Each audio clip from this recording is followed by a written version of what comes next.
You have to know each equipment. You have to know the brew ratio. Actually, the brew ratio is I think the most important. Brew ratio now most people may not understand. It is the ratio of the coffee powder to water, and the yield.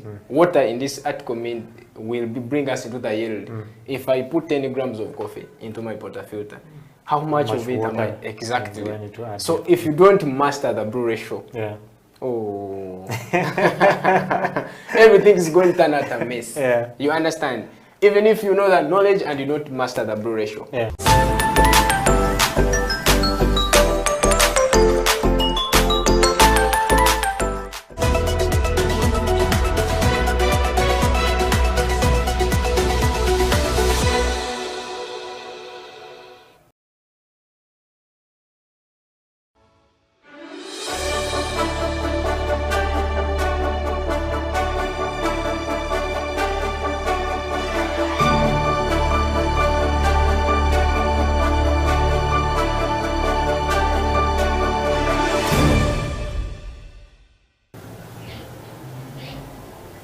It is a creative industry talk. My name is Eddie Okela and this is House of Talent Television. Welcome to the program. This week on the program, we bring you the story of those who are doing it in Uganda.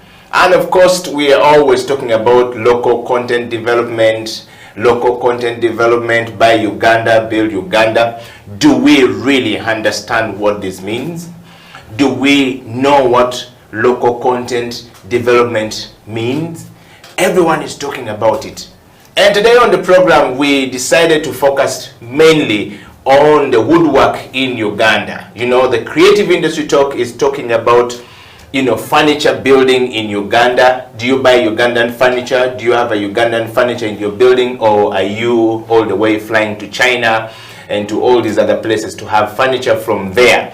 Yet you have people who are doing this woodwork in Uganda. On the program today, we focused their story and of course the interview to the young men who I found around the streets of Kampala.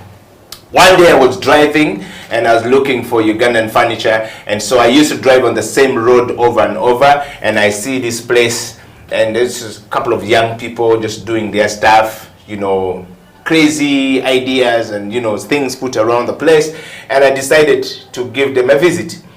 It started raining, so I stood there for a couple of hours watching and seeing what was going on while I wait for a table to come to my office.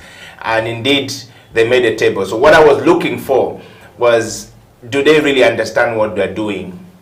Do they understand the art, you know, behind the creativity that they're actually, you know, involved in? And along the way, I realized that they just simply need, you know, somebody to believe in them. So we decided to bring them onto the program today so that we can enjoy the creative minds and the creative people of Uganda in the woodwork in Uganda, in the furniture business in Uganda. Ladies and gentlemen, all across the world, welcome you all to the Creative Industry Talk. And of course, my guest today is a man from the eastern part of Uganda. David Anderson Onyango was one of the people leading that particular business, you know, on that particular street in Kampala, Uganda, to the furniture business and supply in Kampala. David, welcome to the program. How are you doing? Here we spread the love. When you do this, you must spread the love. So you have to spread the love, yes. Welcome to the program, and I'm going to take off my glasses so that the creativity can start. First of all, we want to start from a very lighter note. Who is David Onyango? Well, I am David Onyango Anderson. As you said, from the east, but born and raised of Kampala. Okay. I've roamed the streets of Kampala. I've seen my childhood through Kampala, my best and worst. And I am now a woodworker, a law student, and a mental health worker, all in one person. Yes. So when you say you're not a woodworker and a mental health worker, but first we want to take you growing up. Who was David growing up? What did you want to be in life? What were you looking for in life growing up? Well, growing up, I went to school in Chitante, right here, I was a very argumentative person. So I think law was always the option for me. But I was interested in art as an option, as a main part of my life. I was interested in creating beautiful things because I saw beauty in the things I saw most of the times.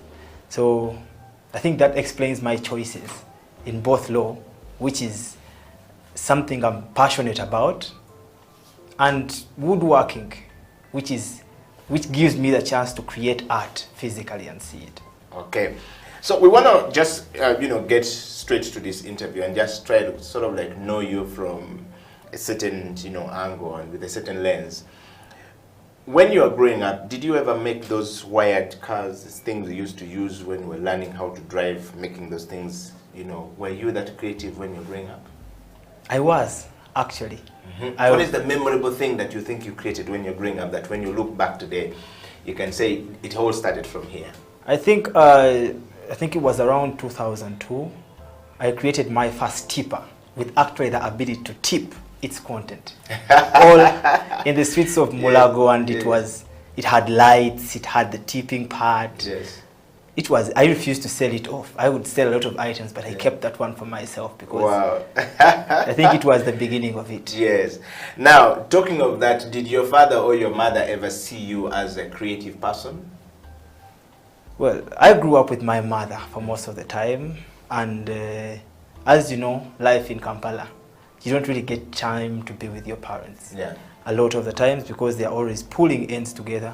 But I think, I don't know if she saw it, but she gave us the freedom to explore. Yeah. She did not control us a lot.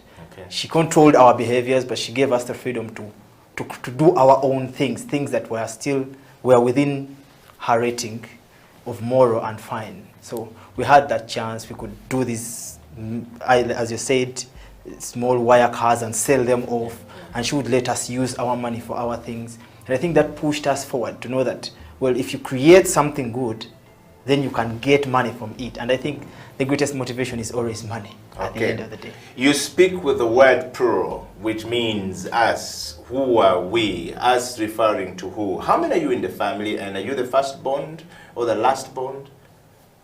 I am the second lastborn. Yeah. We are in a family of 4 children. Yeah. I have a bigger brother, I think, who comes up more in the plural form. I have a sister who is a graphic designer. Still, I think art is in the family in a way. Yes. And my big brother was the inspiration into woodwork at the main part, because there's a bigger age gap, so he went into the business before me, and he pulled me into it. But even in the start, I mean, he inspired me a lot. Okay. Talking of that, we are talking to David Onyango here. We're talking about woodwork. This entire interview today on the Creative Industry Talk, we're talking about furniture in Kampala, furniture in Uganda, furniture in Africa. Do Africans buy their own furniture? Do we buy things made from our own people? Do we sit in things made by our own people? Today's topic is looking at the local content development, focusing on Ugandan made furniture. And of course, we have David Anderson Onyango from he's the business development director at, formerly it's called Arc Furniture, but now it's called Chronicle Furniture. I learned this morning. Oracle Furniture, I learned this morning. And it's a new business. They are situated on Bukoto Kisasi Road. And these guys do amazing stuff. So we brought them on the show today so that you can actually understand that there are some simple Ugandans creating local content that are good for our businesses. David, we want to go back to this interview and start this interview from a very interesting point. So let's talk about woodwork. Furniture, Ugandan made furniture. What is your definition of a Ugandan made furniture? Well, my definition of Ugandan made furniture has expanded a bit the deeper I went into the industry. Initially, Ugandan made furniture was woodwork. It had to be woodwork. But the creative minds that we are, Ugandans, we've expanded. We've expanded into the medium density fiber boards, that is MDF ordinarily. We've expanded into reclaimed wood furniture, where we have the pallet furniture. So it has really grown. But to me, the definition would be that it's a piece made by a Ugandan in Uganda and with our own creativity here, because we have a different scope of creativity from everyone else. All right, very good. And what is your understanding of Buy Uganda, Build Uganda? We are always talking about Buy Uganda, Build Uganda. What is your understanding of Buy Uganda, Build Uganda, Bobo? Well, Buy Uganda, Build Uganda, I think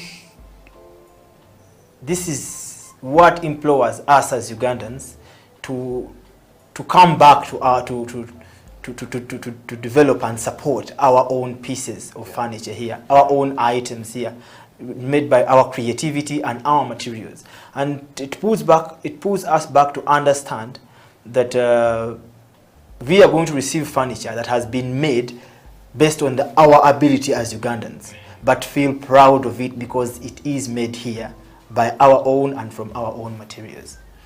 Talking of that, David, most times we think that, when we're looking to buy a bed, I go to Nina Interiors of this world, I go to big time furniture shops to get a bed. But also there are these guys on the roadside for low cost housing conditions, furniture where people usually just go to, buy their bed for that area. But we tend to think about validation and